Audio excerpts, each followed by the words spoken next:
말씀은 사무엘상 2장 18절로 26절까지의 말씀입니다.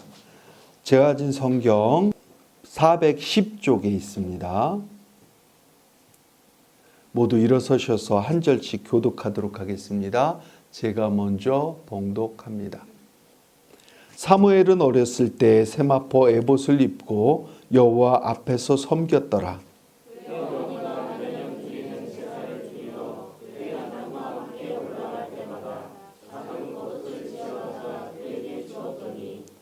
엘리가 엘가나와 그의 아내에게 축복하여 이르되 여호와께서 이 여인으로 말미암아 내게 다른 후사를 주사 이가 여호와께 간구하여 얻어 바친 아들을 대신하게 하시기를 원하노라 하였더니 그들이 자기 집으로 돌아가매 여호와께서 한나를 돌보시사 그로 하여금 임신하여 세 아들과 딸을 낳게 하셨고 아이 사무엘은 여호와 앞에서 자라니라. 엘리가 매우 늙었더니 그의 아들들은 온 이스라엘에게 행한 모든 일과 회막문에서 수종드는 여인들과 동침하였음을 듣고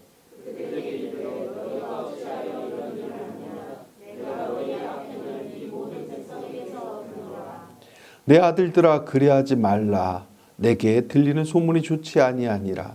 너희가 여호와의 백성으로 범죄하게 하는도다.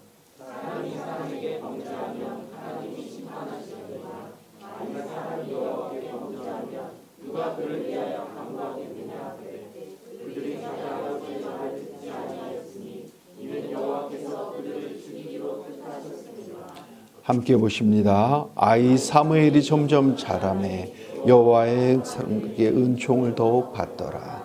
아멘. 이것은 살아계신 하나님의 말씀입니다. 할렐루야. 오늘은 옆에 분들과 이렇게 인사했으면 좋겠습니다. 한 해 동안 참 수고 많으셨습니다. 그렇습니다. 우리는 한 해 동안 내가 이루고자 하는 것들을 다 이루지 못했을지라도 한 해 동안 우리는 그래도 열심히 살았습니다. 주님의 은혜로 열심히 그렇게 사는 것에 대해서 늘 감사하며 또 2025년도 그렇게 또 열심히 살아가기를 주님의 이름으로 축복합니다. 오늘 본문을 저희가 함께 말씀을 나누면서 여러분들이 세 가지 제목을 가지고 이렇게 둘러봐야 됩니다. 첫 번째는 시대적인 배경이 오늘날과 이때 어떻게 같은가 또는 다른가 라는 시대적 배경이고요. 두 번째는 엘리 제사장의 그 집안과 그리고 한나의 가정의 그 집안에 대한 비교입니다. 그래서 이것을 오늘날 시대적인 배경 그리고 나의 가정 그리고 정말 어떻게 이루어져 가야 하는지에 대해서 한나의 그 가정 이것을 보면서 어떤 자세로 내가 이 시대 지금을 살아가야 하는지에 대해서 저와 여러분들이 하나님께서 주시는 이 음성을 통해서 깨닫는 귀한 시간 되었으면 좋겠습니다. 오늘 본문은 사사기를 끝나고 그 혼돈의 여정이 그대로 남아있을 그때의 그 말씀입니다.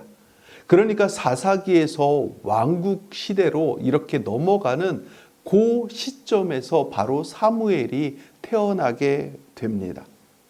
그런데 사무엘을 보면 참 그 나름대로의 그 혼돈의 시대, 참 역경의 시대를 잘 마무리한 것을 볼 수 있습니다. 사무엘은 사사이기도 하고요. 마지막 사사이기도 하고요. 그리고 예언자이기도 하고 제사장이기도 합니다. 어쨌든 그는 킹메이커로서의 그 역할을 잘 감당하고 새 시대를 이렇게 넘겨주는 그런 역할을 잘 수행했습니다.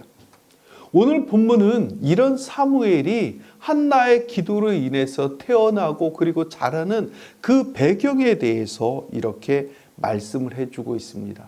특별히 한나의 그 신심, 하나님에 대한 그 사랑을 잘 표현해주고 있다라고 이렇게 볼 수 있습니다. 물론 우리는 이 시대에 이것을 넘어서서 바로 성탄절의 주인이신 우리 예수 그리스도 그리고 마리아까지 우리는 점점 이렇게 우리의 마음이 그 이어져서 나가고 살펴보아야 합니다. 하지만 오늘 본문을 잘 살펴보면서 이 시대의 배경이 주는 그 배경과 오늘 우리가 살고 있는 현 시대의 이 배경이 어떻게 같고 어떻게 다른지에 대해서 우리는 냉철하게 판단을 해 보아야 합니다. 사사기에서 전체를 모든 것을 다 포괄하면서 딱 한 구절을 뽑으라라고 하면 바로 사사기 21장 25절을 표현할 수 있습니다.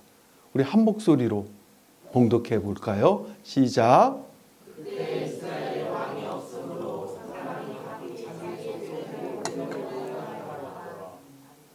아멘. 그렇습니다. 그때 이스라엘에 왕이 없으므로 사람이 각기 자기 소견에 오른 대로 행하였더라라고 이렇게 말씀합니다. 저는 이 말씀을 들으면서 이 말씀을 묵상하면서 그런 생각이 들었습니다. 지금 우리 시대에 있어서 왕이 있는가? 제가 왕이 있는가 이렇게 말씀을 드리면 여러분들이 혹시 대통령 아니면 뭐 이렇게 세상의 왕 이렇게 생각하실까 봐 첨언 드리는데 여기에서 이스라엘의 왕이 없으므로 라고 하는 것은 하나님이 없다라고 하는 말입니다. 하나님께서는 이스라엘의 왕이시기도 하기 때문입니다.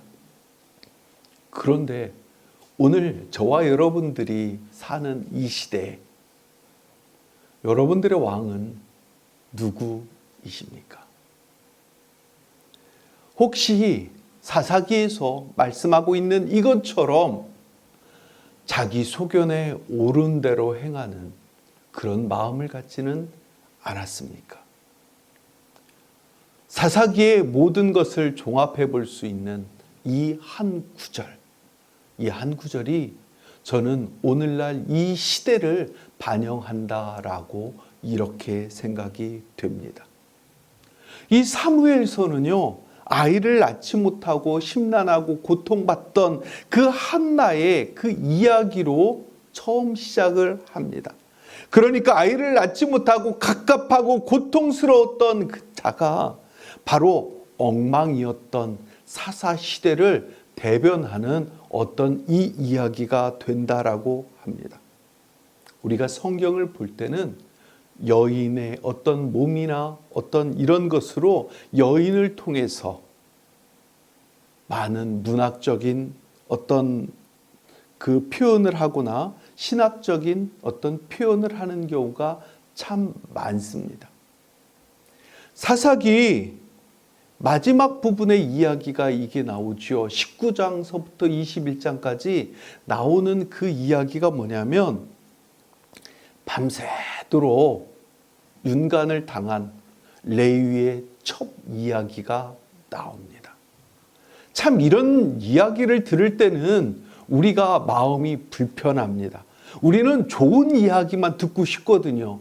그런데 성경은 그렇게 말씀하고 있지 않습니다. 성경은 있는 얘기, 없는 얘기, 우리에게 마음이 불편한 얘기까지 모두 해줍니다.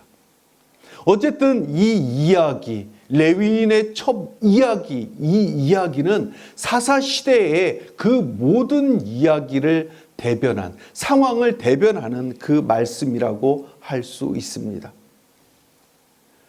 여호와 하나님만이 이스라엘의 왕이심에도 불구하고 그들은 그것을 망각한 채 자기 소견대로만 살았던, 그래서 그 여인을 처참하게 범해버렸던, 그래서 그 여인이 바로 12조각 내서 각 지파에게 뿌려졌던 이 이야기의 이것은 바로 12조각 난 그 지파의 이야기 그 대변인 동시에 사람들이 자기 소견대로 살았던 그 내용을 대변한다라고 이렇게 할 수 있습니다.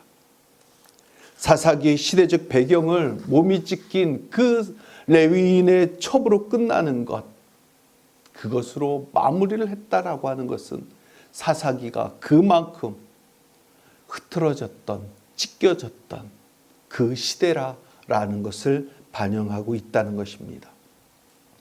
그러면 우리는 이렇게 물을 수가 있습니다. 아니, 이스라엘 사회가 하나님으로 이렇게 혼탁해 하나님의 그 말씀을 따라서 살아야 되는데 혼탁해진 그 이유가, 그 책임은 그럼 누구에게 있는 것입니까? 라고 우리는 이렇게 물을 수 있습니다. 여러분들의 생각은 어떻습니까? 누구에게 있습니까? 하층면에가 있을까요? 아니죠. 하나님의 말씀을 듣고 그것을 대변해 주어야 되는 그 종교 지도자들에게 바로 그 책임은 있다라고 하는 것입니다. 그러면 또 묻습니다. 이 시대에 이 혼란의 책임은 어디에 있을까요? 저는 똑같이 말씀드립니다. 종교 지도자에게 있습니다. 왜요? 바른 말을 하지 못했기 때문입니다. 바른 생각을 가지고 바로 성도들에게 올바른 이야기를 해주지 못했기 때문입니다. 그런 면에서 저도 예외는 아닌 것 같습니다. 요즘에 저도 하나님 앞에 무릎 꿇고 참회의 기도를 참 많이 합니다. 우리 미담교회 성도님들에게는 제대로 하나님의 말씀이 무엇인지, 뜻이 무엇인지 제대로 전달을 했는가라는 그 말을, 그 생각을, 그 회개를 지금도 끊임없이 하고 있습니다.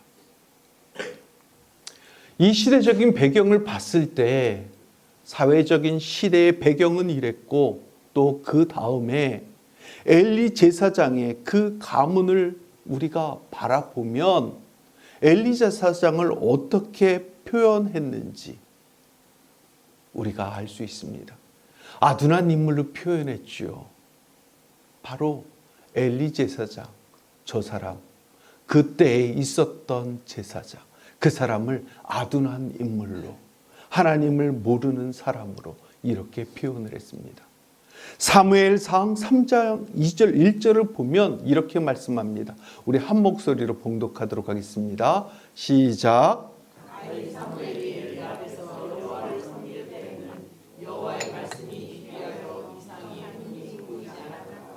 아멘. 엘리 제사장이 그가 다스릴 때 하나님의 말씀이 희귀했다라고 합니다. 하나님의 말씀이 드러나지 않았다라고 하는 것이지요. 그런데 또 여기에서 이상이라는 말이 있습니다. 이상. 이 말은 무슨 뜻일까요? 이상은 하나님께서 예언자들을 통해서 백성들에게 자신의 뜻을 계시할 때 어떤 형태로, 어떤 환상으로, 여러 가지 모습으로 그것을 전달하는데 그것이 제대로 보이지 않았다라고 하는 것입니다. 그러니까 말씀이 귀했고 이상이 보이지 않았다. 하나님의 말씀을 제대로 들을 수 있는 눈과 귀를 가진 자들이 없었고 그것을 제대로 전달하는 그런 사람도 없었다라고 하는 것입니다. 이런 말씀은 바로 3장 2절을 보면 명확하게 말씀합니다. 한 목소리로 봉독합니다. 시작. 엘리의 눈이 점점 어두워져 가서 잘 보지도 못하는 그때에 그가 자기 처소에 누웠고. 아멘. 눈이라고 하는 것, 성경에서 눈으로 본다라고 하는 이 눈을 표현할 때는 대부분 어떤 건강을 상징하는 것보다도 영적인 상태를 많이 말씀하고 있습니다. 그런데 창세기 27장 1절을 보면 이렇게 말씀합니다. 이삭의 나이가 많아 눈이 어두워 잘 보지 못하더니 라고 합니다. 아멘. 여기에서 나이가 많아서 눈이 어두워졌다라고 이렇게 말씀하고 있지요. 그런데 신명기 34장 7절에 보면 우리 한 목소리로 봉독하도록 합니다. 시작. 모세가 죽을 때 나이 120세였으나 그의 눈이 흐리지 아니하였고 기력이 지지 아니하였다. 그렇습니다. 여기에서 모세가 죽을 때 눈이 흐리지 아니하였다라고 이렇게 말씀하고 있습니다. 눈이 흐리지 않았다, 귀력이 쇠하지 않았다, 하나님의 말씀에 대해서 명확하게 들을 수 있었다라는 이런 표현이지요. 그런데 3장 2절에는 엘리의 눈이 점점 어두워져 가서 잘 보지 못하는 그때라고 이렇게 말씀하고 있습니다. 이것은 그의 영적인 분별력이 점점 더 쇠퇴해져 가고 있다라고 이렇게 말씀하고 있는 것입니다. 그러니까 시력이 점점 약해지는 것뿐만이 아니라 영적인 그 능력이 점점 약해져 가고 있다라고 하는 것입니다. 그럼 이제 한나의 가정은 어땠는지 한번 보도록 하겠습니다. 사무엘상 2장 21절 오늘 본문 한 목소리로 봉독하도록 하겠습니다. 시작.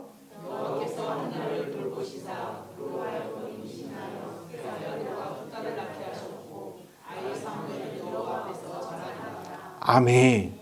여기에서 보면 돌보시사라는 이 말씀을 우리가 주목해 보아야 합니다. 개역 개정 성경에는 돌보시사 이렇게 되었지만 개역 성경에는 권고하사 이렇게 되어 있죠. 권고하사. 그러니까 권고하사라고 하는 것보다 실제 이것에 대한 표현은 돌보시사라고 하는 표현이 적당한 것 같습니다. 왜냐하면 이 단어의 그 원어는 파카드라고 하는 단어입니다. 여러분 한번 읽어보실까요? 시작. 파카드. 그렇습니다. 파카드라고 하는 단어, 여러분들이 히브리어도 다 배우셔서 이렇게 읽으시고 참 화이팅입니다.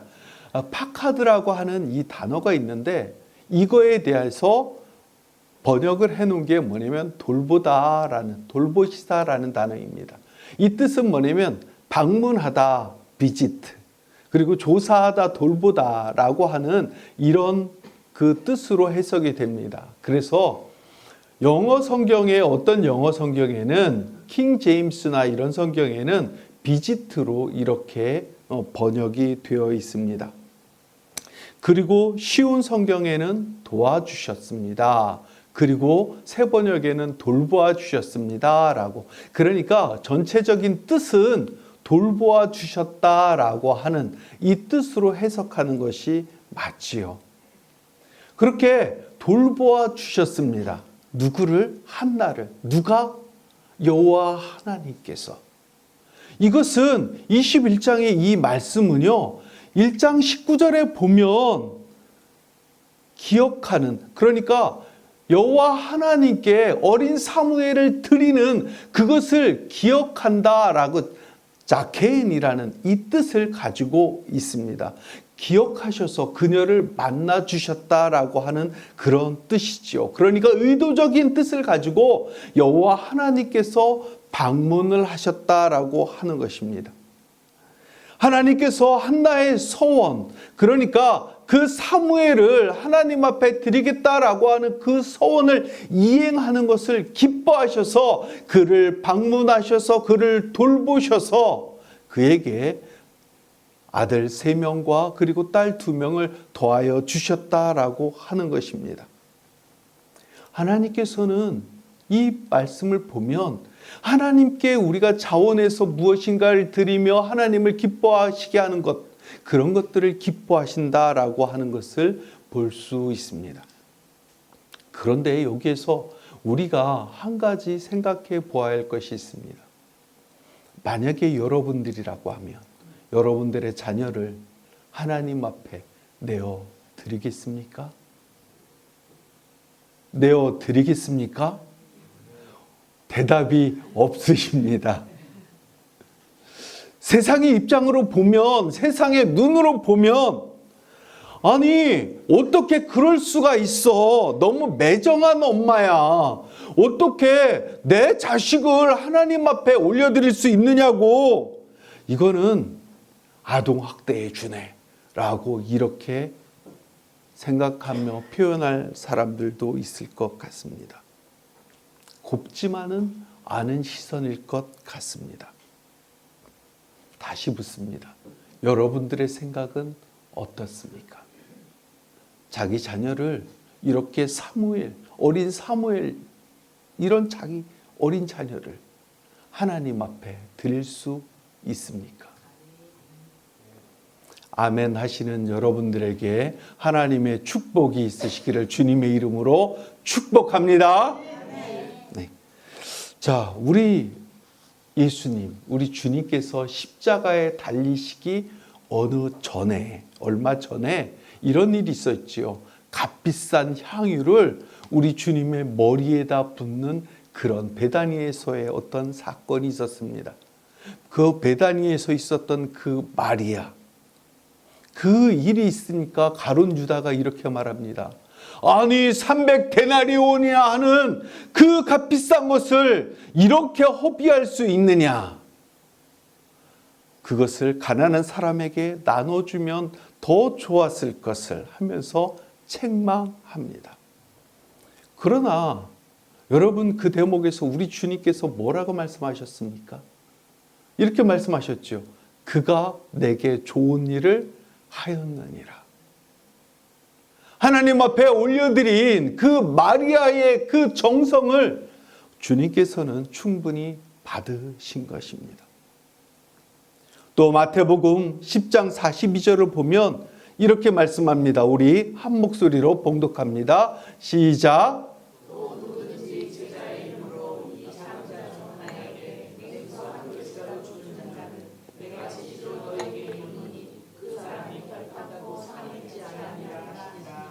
아멘. 이 말씀을 듣고 혹시 냉수만 옆에 있는 사람에게 주는 분은 없으시겠지요?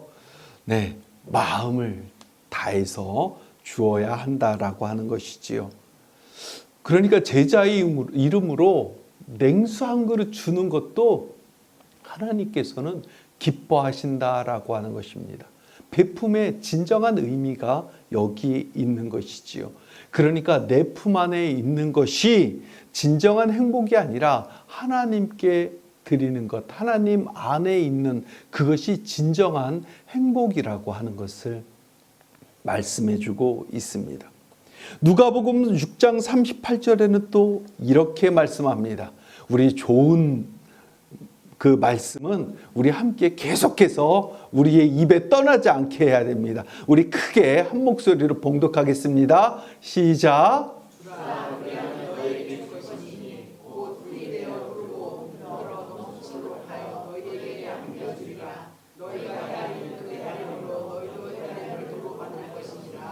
아멘. 그렇습니다.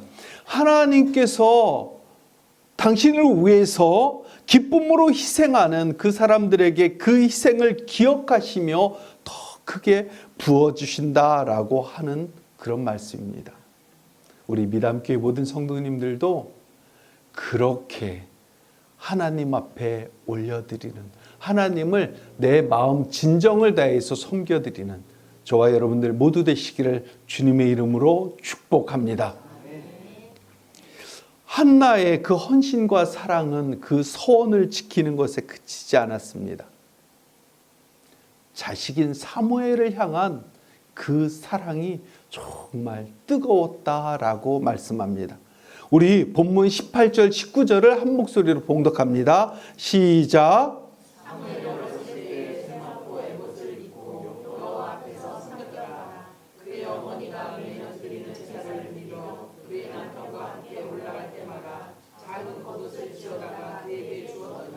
아멘.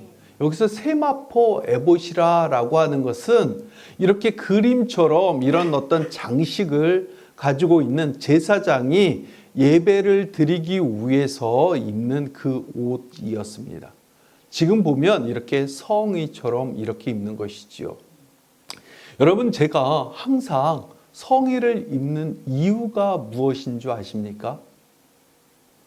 이 이유는 바로 위에만 내놓고 다른 것은 손은 움직여야 되니까 이것을 다 놓는 이유는 나의 나오는 모든 것을 하나님, 당신의 말씀 이외에는 하지 않겠습니다 라는 그런 결단과 그런 의지의 표현인 것입니다.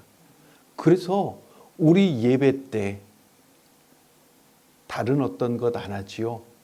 교회 소식도 축도를 끝나고 하는 이유도 마찬가지였습니다. 이렇게 사무엘은 어렸을 때부터 제사장으로 가는 그 훈련을 받았다라고 하는 것입니다. 그러니까 사무엘은 제사장의 나이가 되지 않았음에도 불구하고 그렇게 섬겼다라는 것입니다. 그렇게 훈련을 받았다라고 하는 것이지요. 그리고 한나가 매년 성소에 와서 자식인 사무엘을 볼 때 작은 겉옷을 입혔습니다. 여기에서는 저렇게만 표현되지만 제가 생각할 때는 에봇과도 같은 그 옷 아니었을까? 그 당시에 옷 하나 만드는 거 정말 얼마나 어려웠을까요? 그럼에도 불구하고 한나는 사무엘을 위해서 사랑과 정성을 다했다라고 하는 것입니다. 여러분들, 스웨터 중에 최고로 치는 스웨터가 어떤 스웨터입니까? 손수 뜬 스웨터지요. 그것을 입으면 얼마나 따뜻합니까? 그런데 그 따뜻한 그 느낌보다도 더욱 따뜻한 건 그 안에서 품겨져 있는, 사무쳐 있는 그 사랑이 더 따뜻하지 않습니까? 그런 사랑을 바로 한나는 사무엘에게 주었다라고 하는 것입니다.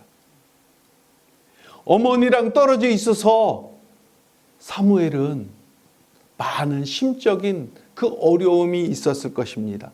그럼에도 불구하고 사무엘이 그렇게 꺼리낌 없이 설 수 있었던 그 이유, 그것은 바로 어머니 한나의 사랑이었다라고 하는 것입니다.